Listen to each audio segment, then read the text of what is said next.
A lot of the IWC, the wrestling community, is saying, they're looking at, and I've read this, seen this. They're looking at, for example, some of the call-ups recently from NXT.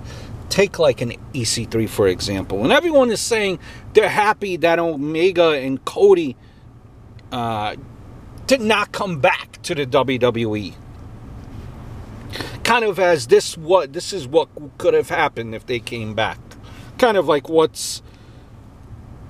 where they would not be treated with any quote-unquote respect in Cody and Omega. Kind of that type of scenario. And, they're saying that Vince hates it when guys leave and then succeed outside his umbrella. Well, I could relate to that statement to a certain extent. But a guy like EC3 is much different and not as popular, let's say, as a Cody and an Omega. EC3 was a big fish in a small pond. Omega and Cody were sharks in an Olympic swimming pool. There's a difference. They made a huge mark for themselves outside of WWE, and in many ways helped indie wrestling become more appealing and acceptable to mainstream wrestling fans. Not discrediting EC3 and what he was able to accomplish in TNA, because I certainly enjoyed his run there, but I do feel that a guy like Cody and Omega would have had a better shot in WWE than EC3 had they signed with them. And I only say that because of what Styles has been able to accomplish. I, for one, thought he would be a great IC champ, tag champ, and maybe even have a, transitional run with the WWE title. Never thought in my wildest dreams he'd be portrayed in that manner he has since he signed. That's why I would have held out hope with Cody and Omega's trajectory on the WWE main roster. You might say if they didn't let Cody spread his wings after Dusty died, they never will. And you guys could be entitled to that opinion if you wanted to. And I respect that, and I can understand it, because I heard people say it. Sometimes it takes them to realize, what they have in someone when they're gone somewhere else and made a splash. Drew McIntyre is a perfect example. He has been back for roughly almost 2 years. He had a good run in NXT, and for the last year he's been a pretty consistent character in storylines on Raw.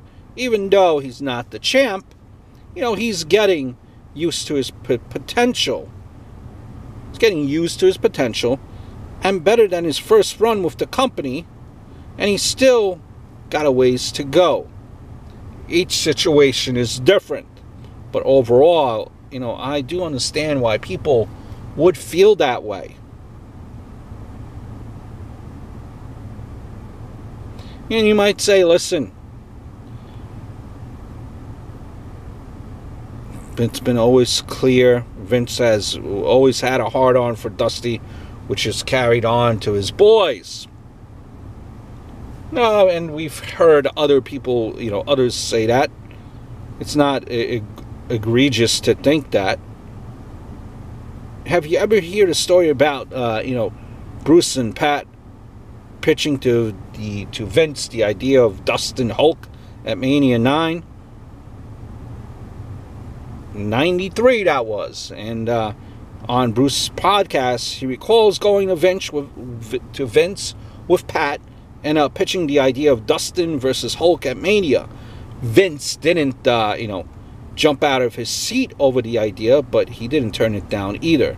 He told them to go call Hulk Hogan and see what he thought. They call Hulk, put him on speakerphone, deliver the pitch, and his response is that the skinny kid I see on Saturday nights on TBS?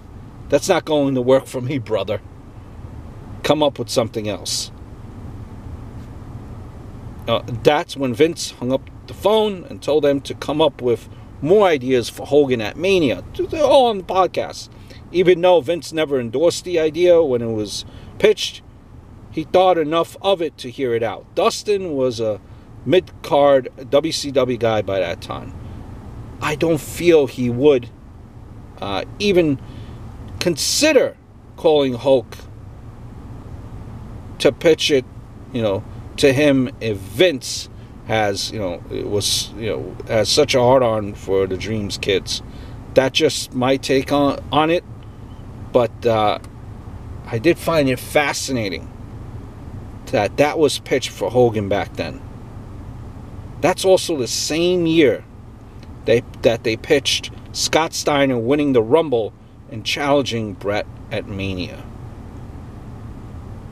They should have dumped Stardust following that, but at the same time, I get it why they kept him in it. I hear that Cody also didn't fight staying in the Stardust role because he had some big visions for it, and he wanted to see it through. The company, on the other hand, didn't see it the way as we all know. So, just my thoughts on just what I hear about internet wrestling fans saying about this whole situation. Just my take, my 2 cents. I hope all is well, and I look forward to speaking to you guys very, very soon.